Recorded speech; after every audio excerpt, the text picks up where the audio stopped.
أهلا وسهلا، كيفكم؟ إيش أخباركم؟ اليوم إن شاء الله بإذن الله راح أسوي معاكم فاصوليا بيضة بالصلصة الحمراء بطريقة مرة سهلة وبسيطة، وراح يعجبكم الطعم. لا تنسوا ضغط زر الاشتراك في القناة واللايك والشير. يلا خلونا نبدأ. طبعا عندي هنا قدر الضغط، راح أضيف عليه الفاصوليا البيضة. طبعا الفاصوليا البيضة راح أضيفها وأضغط القدر، وأبدأ ما يطلع صوت الصفيرة راح أبدأ أحسبها لمدة 10 دقايق للسلق. طبعا حسب نوع حجم الفاصوليا، على حسب نوع الفاصوليا تكون أكثر من 10 دقايق. طبعا عندي 10 دقايق استوت تماما فقط وبس، أو بعد 10 دقايق خلاص نرفع القدر. طبعا دحين هنا راح أبدأ أسوي معاكم الصلصة الحمراء.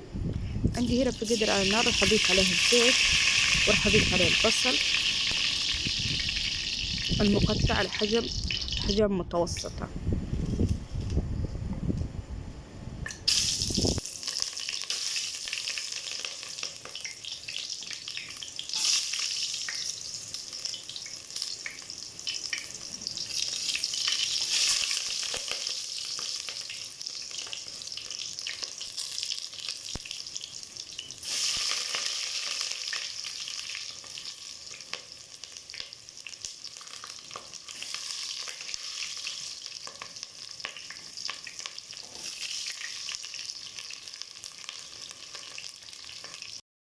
طبعا هنا راح أبدأ أضيف الثوم المقطع على حجم مكعبات.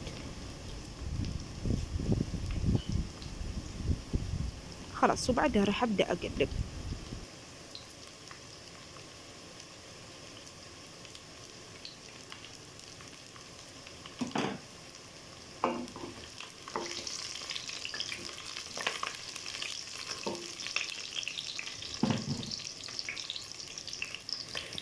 طبعا هنا راح أبدأ أضيف المعجون الطماطم علبة كاملة.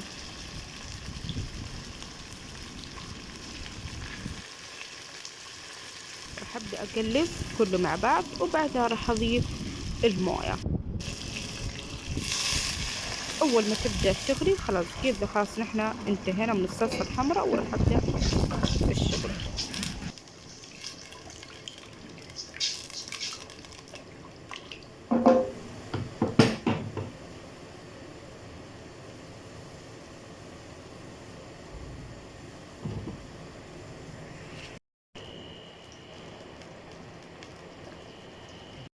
طبعا عندي هنا صينية الفرن، راح أبدأ أحط عليها الفاصوليا البيضة المسلوقة اللي سلقتها معاكم.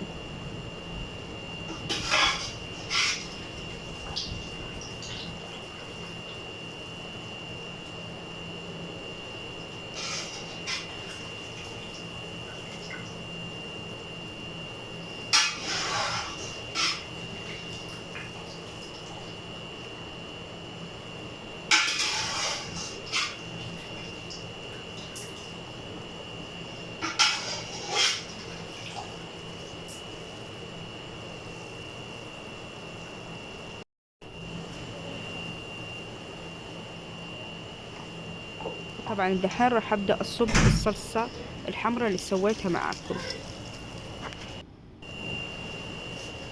طبعا راح أضيف عليه البهارات اللي هي الملح، وراح أضيف عليها فلفل أسود،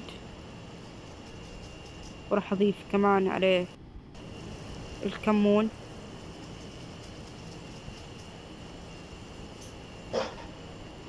خلاص، وأقلبها كلها مع بعض بالملعقة، وأحطها في الفرن لمدة ساعة. خلاص وخلصت معنا، وكذا صارت معانا جاهزة. طبعا راح أحطها في الفرن لمدة ساعة.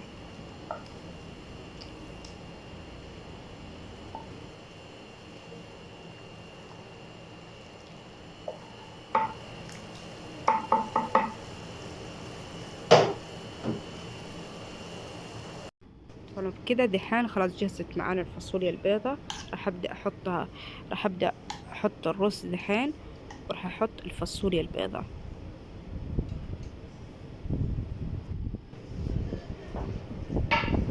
طبعا شوفوا كيف معاي الفاصوليا البيضة، اقسم بالله لا احكي لكم الطعم، طعم مروعة، شيء رائع.